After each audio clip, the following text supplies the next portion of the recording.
Hi, folks. We're going to take a look at page 215, number 8. Let's read the question. It says a lighthouse is located on a small island 4 kilometers west of point A. So at some point we'll have point A. It'll be 4 kilometers west. And A is on a north-south coastline. And the power cables will be laid from the lighthouse to the nearest source of power, B, which is on the shoreline 12 kilometers north of A. Okay.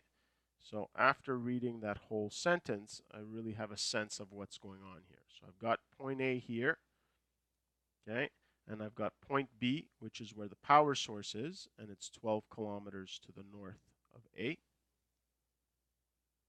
Okay, and then the lighthouse is 4 kilometers directly west of A.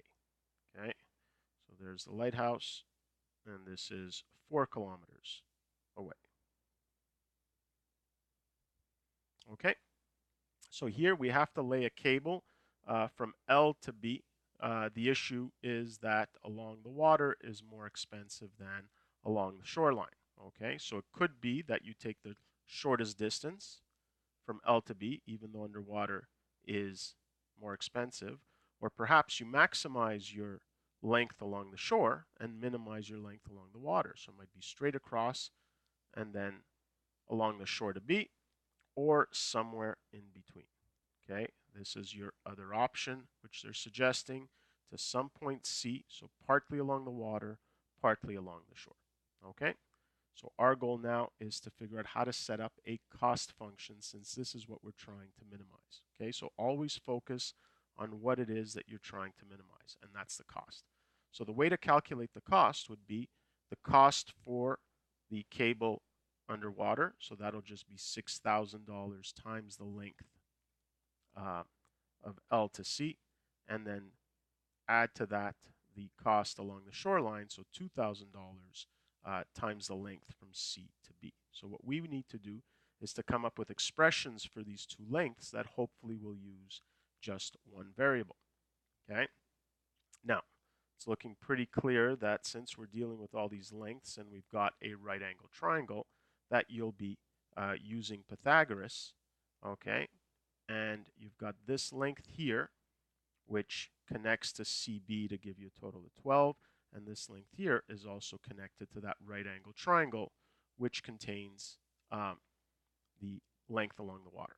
Okay, so I'd say we have three choices for variables. You can make it this length here, that length there, which would make it one of the two we're looking for anyways, or you can choose this third variable. The reason why I'm going to choose this third variable is because if I call this x, okay, then C to B is very simple. It's just 12 minus x.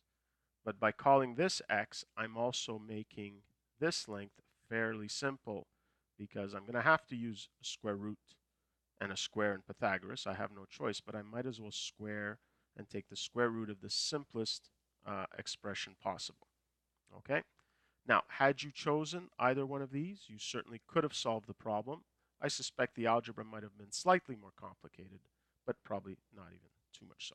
Okay, so if this is going to be our variable, let's first calculate an expression for the length LC. Well, that's just the hypotenuse of that right angle triangle, so that'll just be the square root of x squared plus 4 squared, which is 16.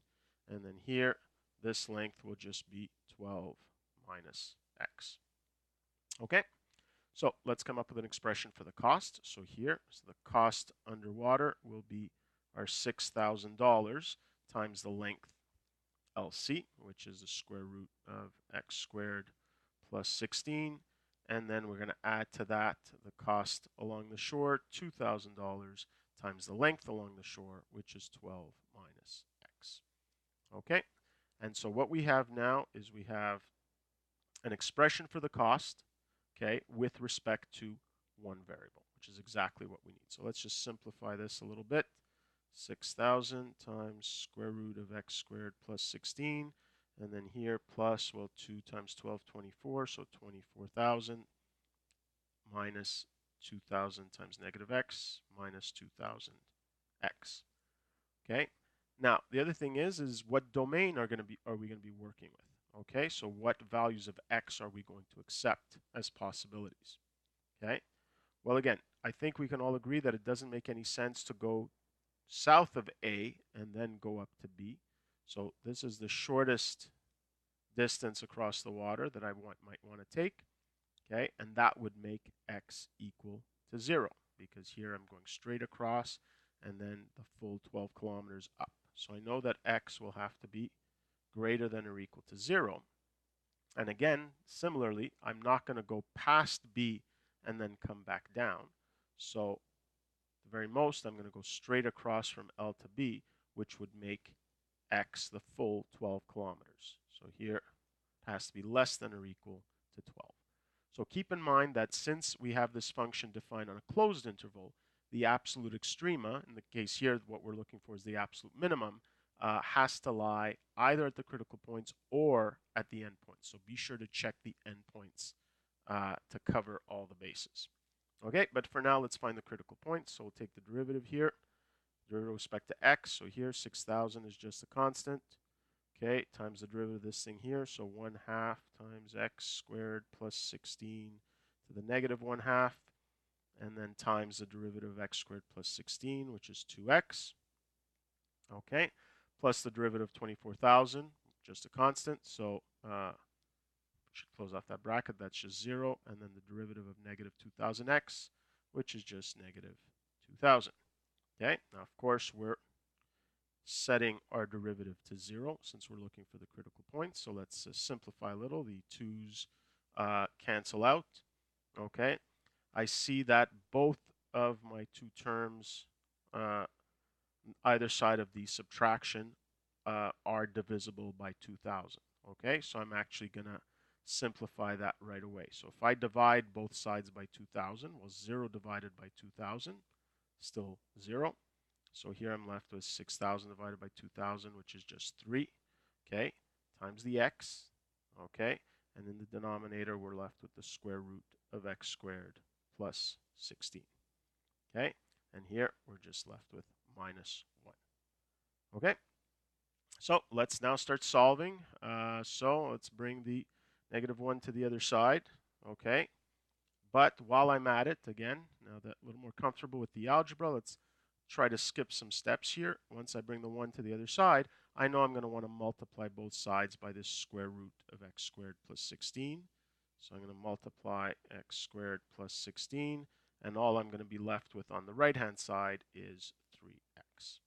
Okay, so now we can square both sides because we need to liberate that variable from the square root. So square the left-hand side, I'm just left with x squared plus 16. And on the right-hand side, I'm left with 9x squared. Okay, so let's bring that to the other side. So 16 is equal to 8x squared. So x squared is equal to 16 over 8 is 2.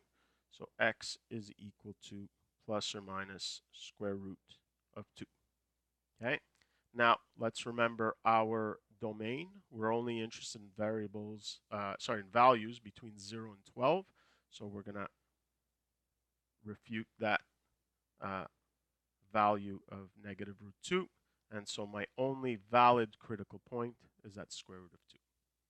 Now, since I'm going to be checking the two endpoints anyway, I'm not even going to bother testing whether this is a maximum or a minimum. Because if it ends up being the lowest value between root 2, 0, and 12, it's going to be my absolute minimum. Okay, so this is one of these cases where you don't have to check because you're going to be checking all possible scenarios anyways. So what we're going to be checking is the cost when x is equal to 0, the cost when x is equal to 12, and the cost when x is equal to our critical number, root 2. Okay, so let's start by calculating the cost when x is equal to 0. Okay, so what do we have here? We have 6,000, okay, times the square root of, well, we've got here 0 squared plus 16, so 16. So just the square root of 16. So that would just be 4. Okay, and then plus 2,000. Okay, I'll use this version of the equation times 12 minus 0, which is just 12. Okay, And so we end up with a cost of $48,000 when x is equal to 0. Okay, let's now test it out when x is equal to 12. Okay, so again, if I use this version of the equation, well, 12 minus 12 is 0, so this whole part just disappears. So I'm just left with that part there. So I've got 6,000 times the square root of 12 squared plus 16. Okay, and that gives us something significantly bigger, 75,895 about. Not going to worry since it's definitely larger than the other two. And so the last thing I have to test now is the cost when x is equal to square root of 2. Okay, so here we've got 6,000 times the square root of. So here, root 2 squared is just 2. So 2 plus 16, okay, equals, okay, and then I have to add to that plus 2,000 times 12 minus square root of 2. Okay, and here we end up with $46,627.42. Okay, and that then will be our minimum cost. Okay, so this is what will give us our minimum cost. Okay, now let's make sure that we've answered the question. And when I go back to the question, it says find the location of point C on the shoreline where the power cable should enter the water. Okay, so notice here, this was not the answer we were looking for. We definitely had to check this because we needed to make sure that that value represented the minimum cost. Okay, let's go back to our diagram to see how we're going to calculate where point C is. Well, point C is just x kilometers north of A. Okay, so C should be located, okay, root 2, and since here this is an application type question, we should be checking. So square root of 2, okay, 1.41, so about 1.41 kilometers north of point A. Okay, so there's the actual answer to the question. So remember how we drew our diagram to help us set up an equation that we're going to, in this case here, minimize, determine the restrictions on our variable. In this case here, there were restrictions, and it set up a closed interval.